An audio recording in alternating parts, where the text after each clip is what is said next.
Тәмсіз эфирда Татарстанның көньяк көнчыгыш хәбәрләре, студияда Резида Шамсуллина. Бүгінгі программада халал ипотека һәм ислам дөньясының башка банк операцияләре. Әлмәттә республика мөселманнары диния нәзарәтенең чираттагы пленумы узды. Яңа уку елы якынлаша, шәһәрдә педагогларның август киңәшмәсе үтте. Белем бирү процессында нәрсә үзгәрәчәк? Нефть белән туган янгынга каршы хезмәт отряды оешу көне уңаеннан бер юлы 2 күргәзмә ачылды. Ә һөнәрләрендә иң яхшылар бүләкләр алды. Үзәк мәчет бинасында республика мөселманнары диния нәзарәтенең чираттагы пленумы узды. Очрашуга Татарстан районнарыннан мөхтәсибләр, мәгариф оешмалары директорлары килде. Хочу вам рассказать о проекте Необанки Халялька. Ислам финанс продуктлары турында үзәк мәчеттә узган очрашуда фикер алыштылар. Проект эксперименталь рәвештә Россиянең 4 төбәгендә, шул исәптән Татарстанда да эшли. Ул шәригатьнең дини кагыйдәләренә нигезләнгән. Бу системада теләсә нинди килүчеләрдән процент кереме тыела. Моннан тыш банкларга харам дип аталган өлкәләргә инвестициялар кертергә ярамый. Мәсәлән, алкоголь җитештерү, тәмәке, дуңгызчылык, уен бизнесы. Исламские финансы – это не только бизнес. Ислам финанслары бизнес кына түгел, тагын рухи ягы да бар. Әлеге очрашу дини җыелыш кысаларында имамнарыбызга, мөхтәсибләребезгә, диндәгеләргә яңа мөселман продуктлары булуын күрсәтү өчен уникаль мөмкинлек. Алар бизнесны үстерергә, торак шартларын яхшыртырга ярдәм итәчәк. Очрашу урыны итеп Әлмәтнең яңартылган мәчете сайланды. Ул реконструкциядан соң ачылды. Пленум мәчетнең күп функциялы залында үткәрелде. Биредә финанс оешмалары вәкилләре үз эшләре һәм продуктлары турында сөйләделәр. Рөстәм Сәгъдиев берсенең директоры. Ират Хаманың командасы ислам банкингы юнәлешен үстерә башлаганда мондый тәкъдимнәр булмаган диярлек, ә ихтыяҗ булган. Рост нашей компании тоже говорит об этом, то что да. Безнең компанияның үсеше халыкның кызыксынуын раслый һәм клиентларыбызның 30% ислам диненә карамый. Пленум утырышы 2 сәгать дәвам итте. Анда республика муниципаль берәмлекләре мөхтәсибләре, мәгариф оешмалары директорлары, Татарстан мөселманнары диния нәзарәте карамагындагы учреждениялар җитәкчеләре, Татнефть компаниясе, республика рәисе администрациясе вәкилләре катнашты. 1 сентябрьдән укучыларга уку процессы вакытында телефоннан файдалану тыела. Әлеге законны үтәүне оештыру өчен җаваплылык уку йортларына йөкләнә. Дәресләр тәмамланганнан соң укучылар үз телефоннарыннан иркен файдалана алалар. Әмма уку процессы кысаларында аларны куллану рөхсәт ителми. Бу федераль закон таләбе. Мәктәпләр ата-аналар белән хезмәттәшлектә бу процессны ничек оештырырга икәнен хәл итәчәк. Дәресләр алдыннан телефоннарны җыяргамы яки аларны махсус урыннарда сакларгамы? Бәлки башка вариантлар да бардыр. Болгар 2 авылы янындагы юлны ремонтлау башланды. Юлның 1 километр 200 метрын извест белән ныгыту һәм вак-таш ком катнашмасы җәяргә планлаштырыла.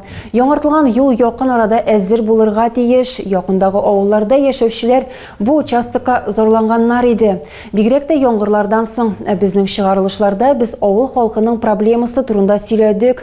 Җаваплы хезмәтләр җирле халыкның үтенечен ишеттеләр һәм киләсе елга асфальт салуны планга керттеләр. Әлмәттә нефть төбәгенең янгын күзәтчелеге тарихына багышланган күргәзмә ачылды. Экспонатлар арасында противогазлар, шинельләр, коткаручыларның җиһазлары һәм формалары. Җирле ут белән көрәшүчеләр отрядына 70 ел тулды.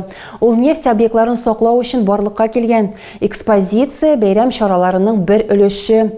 Республиканың нефть районнарындагы коткаручыларны нефтче мәдәният сараенда җыйдылар. Аларның иң яхшыларына бүләкләр тапшырылды. Мы очень гордимся, что основателями нашего отряда стали люди, закаленные фронтами Великой Отечественной войны. Противогазлар, шинельләр, җиһазлар һәм коткаручыларның формасы, булар барысы да ачылган күргәзмә экспонатлары. Экспозиция 15-нче янгын сөндерү коткару части территориясендә урнашкан һәм нефть төбәгенең янгын күзәтчелегенең 70 еллык тарихы турында сөйли. Отряд наш был создан для охраны объектов. Безнең отряд Татнефть объектларын саклау өчен оештырылган иде. Татнефть белән бергә үсте. Параллель рәвештә нефтьне сүндерү өчен технологиялар эшләнде. Булар барысы монда бездә булды.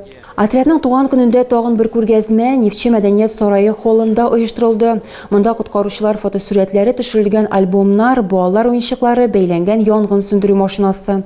Коллекция белән янгын сүндерүчеләр һәм аларның гаиләләре таныша. Раил Фәрхетдинов 81-нче янгын части хезмәткәре. 26 ел тирәсе ул гомерләрне коткара. Армиядан соң бу эшкә керешә. 90нчы еллар азагында эш табуы кыен булды, ди Раил Фәрхетдинов. Сойларга туры килми һәм ул янгын сөндерүчеләр сафына баса. Хәзер ир-ат янгыннарны профилактикалау бүлеге башлыгы. Кто не участвует, это тому не страшно, а так. Кем катнашмый, аңа куркыныч түгел. Өстәвенә хәзер бик травматик очраклар, бу бик куркыныч һөнәр, эшләгән егетләргә Ходай сәламәтлек бирсен. Мәдәният сарае залында әлмәт коткаручылары гына түгел, алар арасында Татарстанның нефть чыгарыла торган районнарыннан килгәннәр.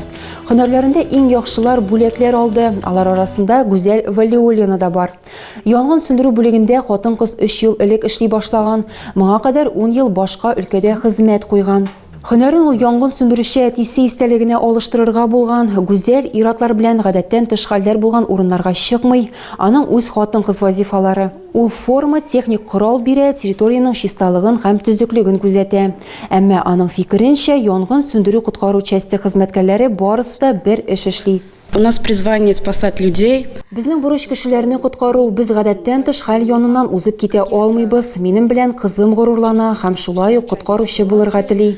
Отряд янгыннарны нефть объектларында гына түгел, Татарстанның көньяк-көнчыгышындагы шәһәрләргә һәм торак пунктларга да ярдәмгә килә. Беренче сыйныф укучыларына 20 портфель тапшырылды. Адымнар полилингваль мәктәбендә мәгариф һәм фән хезмәткәрләренең мәгарифтә лидерлык, стратегик ориентирлар һәм технологиялар дигән еллык август киңәшмәсе узды. Анда узган уку елының уңышлары турында фикер алыштылар, шулай ук планнар билгеләделәр. Эти портфели нашим ребятам вручаются под громкие аплодисменты всех собравшихся в этом зале. Булачак беренче сыйныф укучыларына мәктәпкә җыенырга ярдәм ит хәйрия акциясе кысаларында букчалар бүләк иттеләр. Бүләкләү мәгариф һәм фән хезмәткәрләренең еллык август киңәшмәсеннән соң булды. Государство широко поддерживает систему образования. Дәүләт мәгариф системасына мәктәпләрдә һәм бакчаларда өстәмә урыннардан башлап, аларны җиһазландыруга кадәр инфраструктура өлешендә дә киң ярдәм күрсәтә. Икенче лицейда һәм Яңа Кәшер мәктәбендә капиталь ремонт үткәрелгән. Ирина Павловская сүзләренчә, 2025 елда ул балалар бакчаларына һәм көлиятьләргә дә барып җитәчәк. Ә ата-аналар соравы буенча үзенчәлекле балалар өчен тагын төркемнәр ачылды. Балалар бакчалары һәм мәктәпләр төрле акцияларда актив катнашалар. Олимпиадалар буенча Әлмәт районы инде 2нче ел 12нче призлы урында тора. Быел 100 балл җыючылар күп, барлыгы 25 кеше. Балаларның юл транспорт травматизмын профилактикалауга аерым игътибар бирелде. По сравнению с прошлым годом количество ДТП Узган ел белән чагыштырганда юл транспорт хәлакәтләре саны бездә 16 очракка кимеде. Зыян күрүчеләр саны 16 кешегә, хәлак булучылар саны 1 балага. Дәүләт автоинспекциясе мәгариф хезмәткәрләренең һәм юл хәрәкәте иминлеге дәүләт бюджет учреждениесенең уртак тырышлыгы нәтиҗәсендә балалар катнашындагы юл транспорт хәлакәтләре санын киметә алдык. Бу юнәлештә эш яңа уку елында да дәвам итәр дип өметләнәбез. Бүген мәктәпләрдә уку бердәм программалар буенча уза, ә яңа уку елыннан хезмәт дәресе һәм ватанны саклау һәм куркынычсызлык нигезе предметлары барлыкка киләчәк. Әлмәттә полиция хезмәткәрләре балалар утырган автомобильләрдә автокреслоларны тикшергән. Экспертлар мәгълүматлары буенча балаларны тотып туру җайланмасы хәрәкәт итүне куркынычсызрак итә һәм фаҗига куркынычын 70%-ка киметә. Давайте вот ему тоже подали. Это тебе. Бу белешмәлекләрне дәүләт автоинспекциясе хезмәткәрләре машина йөртүчеләргә тапшырды. Әнәни пассажирларга тематик китаплар һәм махсус дәфтәрләр бүләк иттеләр. Шәһәрдә бала төп пассажир профилактик акциясе узды. Инспекторлар автомобильдә балаларны тотып туру җайланмалары барлыгын һәм иң мөһиме аларның ничек урнаштырылганын тикшергәннәр. Госавтоинспекция напоминает в соответствии с пунктом 22.9. Дәүләт автоинспекциясе Россия Федерациясы юл хәрәкәте кагыйдәләре нигезендә җиңел автомобильдә алгы утыргычта 12 яшькә кадәрге, ә арткы утыргычта 7 яшькә кадәрге балалар үз яшьләренә һәм буйларына туры килүче махсус җайламаларда гына йөртелергә тиеш. Экспертлар сүзләренчә, әгәр махсус утыргыч дөрес урнаштырылган икән, юл транспорт хәрәкәтендә үлем куркынышы 70%-ка кими. Бәлик булмаганнарны дөрес йөртмәгән өчен 3000 сум штраф каралган. Ел башыннан Татарстанда пассажир балалар катнашында 78 юл транспорт хәрәкәте булган. Аларда 3 бала һәлак булган, 86-сы җәрәхәтләнгән. Татарстан Республикасы буенча Эчке эшләр министрлыгының дәүләт автоинспекциясе барлык юл хәрәкәтендә катнашучыларны игътибарлы һәм сак булырга чакыра һәм юл хәрәкәте кагыйдәләрен үтәргә өнди. Акция дәүләт автоинспекциясе һәм юл хәрәкәте иминлеге дәүләт бюджет учреждениесе катнашында узды. Рейд вакытында хезмәткәрләр 80 автомобильне тикшергәннәр һәм 18 хокук бузу очрагын ачыклаганнар. Бәлки ата-аналар балаларын махсус җайланмасыз йөртүнең фаҗигале нәтиҗәләре турында уйламаганнардыр. Әмма һич шиксез һәр ата-ана үз баласын ярата, ә дәүләт автоинспекциясе мәхәббәт билгесе итеп автокресло кулланырга да онытмаска тәкъдим итә. 21 августта Зей аграриялары шикәр чөгендерен алуга кереште. Һава торышының яхшы торуы эшне туктатмыйча алып барырга мөмкинлек бирә. Зей шикәре агрофирмасы кырларында барган чөгендер казуны хәбәрчебез дә күреп кайтты. Зей шикәр агрофирмасында шикәр чөгендерен алу эше бара. Биредә татлы тамырны 2900 гектар мәйданда үстергәннәр. Менә бүгенге матур көнне Аллага тапшырып чөгендер алышуга керештек. Безнең алда куелган задача 2900 гектар күләмендә мәйданны алырга. Каралган 4 единица комбайн Ропа Тигр, погрузкага Ропа Маус, барысы да яхшы межсезонный ремонт үтте.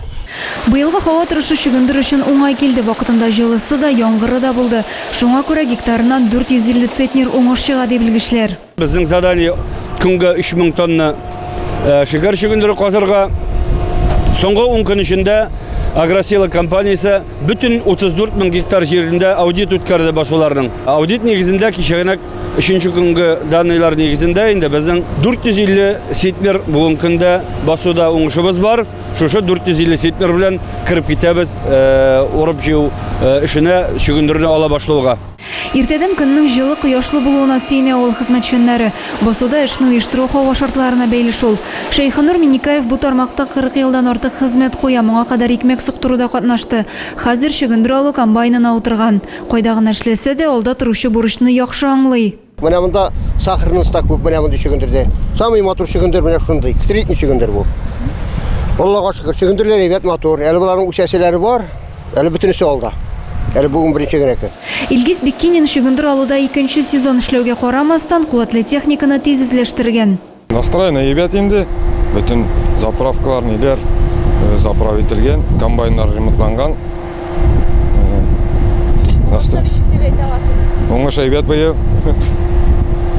Яхшы.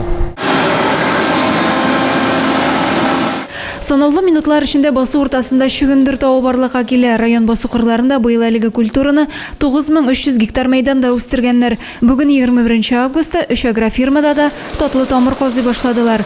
Быел бик зур күләмдә уңыш көтелә. 1 300 000 тонна чөгендер чыгар дип уйлый аграрийлар. Адилә Бурханова, Максим Майоров, Александр Тимофеев, Зей хәбәрләре. Тагы да күбрәк яңалыклар һәм тапшырулар белән безнең сайтта таныша аласыз. Без социаль челтәрләрдә дә бар, хәбәрләр юллагыз. Бүгенгә менә шулар. Мин сезнең белән сау булашам. Исән-имин булыгыз.